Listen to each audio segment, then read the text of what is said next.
not my battle, it's God's. Now, I'd like to go back just very briefly to Exodus 14, and I'm just going to read a couple of verses, verse 13 and 14. Moses answered the people, "Do not be afraid, stand firm, and you will see the deliverance the Lord will bring to you today.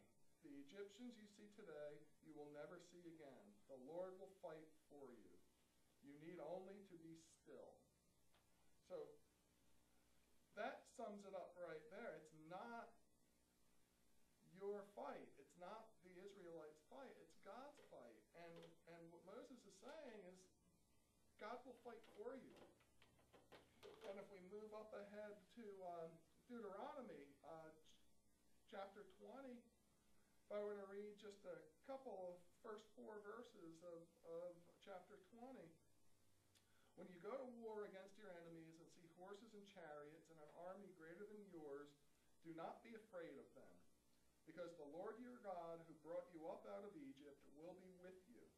When you are about to go into battle, the priest shall come forward and address the army.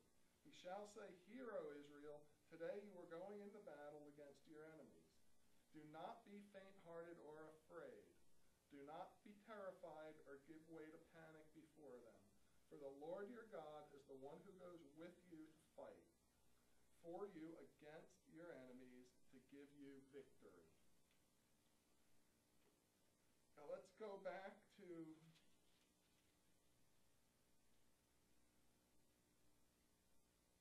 verse 11. Saul and all the Israelites were dismayed and terrified. They were doing the exact opposite of what God told them to do. The exact opposite. Do not be afraid. It's my fight. I will carry you through it. And they see this giant and run in fear.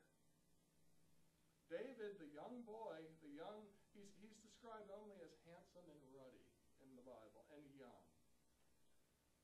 Yet he's the only one that understands what is really happening here.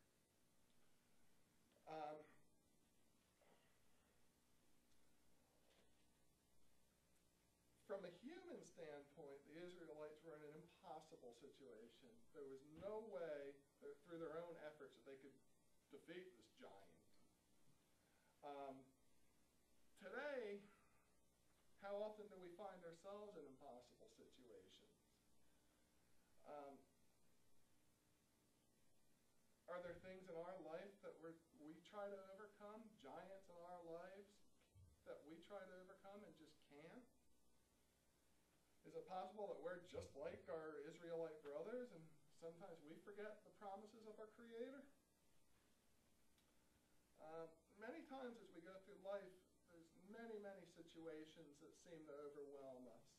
It could be financial, could be matters of health, could be matters of addiction, could be marital problems, or could be all kinds of problems that are just too big for you to handle. And we forget that as long as we're in God through Christ, the battle's already won. God promised us Jesus. That was the ultimate covenant promise, is Christ. And through Christ we are redeemed. There is nothing we can do except stand and be still and let God fight our battles for us. Over the last couple of years, I have faced myself some very, very difficult situations. The old adage, well, at least you got your health, that doesn't work for me because I lost my health too. Many times people ask, how do you do it? How do you get by? And my answer is simple. Faith and prayer. God never promised us an easy life. He didn't say, come follow me and you'll get rich. Come follow me and you'll live long. Come follow me you're going to have a great life. Oh, quite the contrary. He said, if I choose you and you are my follower, get ready, because you're going to go through a lot and you're going to suffer just as I suffered. But he's already won the battle. Through his grace, we've won.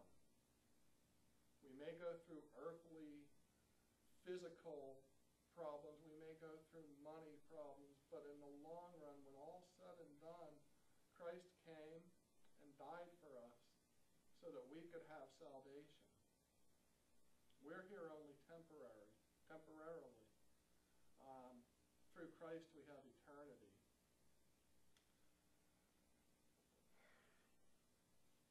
A lot of times, we forget Jesus' own words. In Matthew, with man, this is impossible. But with God, all things are possible. I think today we forget that just as the Israelites forgot that. And it was one man, a boy, not yet ready for the battlefield, that knew it was God's battle, killed the giant with a sling and one stone. Not even a spear. He actually ran towards the giant head on, while the rest of the Israelites cowered in fear. In closing, I think it's important to know that no matter what we're going through, God is with us. Through his Son, Jesus Christ, nothing can harm us. And when we find ourselves in difficult situations, impossible situations, we're not alone. God is with us. All we need to do, going back to Exodus, is be still and let him carry us through. Amen. Let's pray. Father, I hope these words were yours. I hope I was clear and concise. I hope that your message came out and benefited someone who hears this. I hope that your words, through my lack of preparation, still shine through. It's in your Son, Christ Jesus' name. Amen. Told you I wasn't hurried. About 15 minutes. Yeah, I know.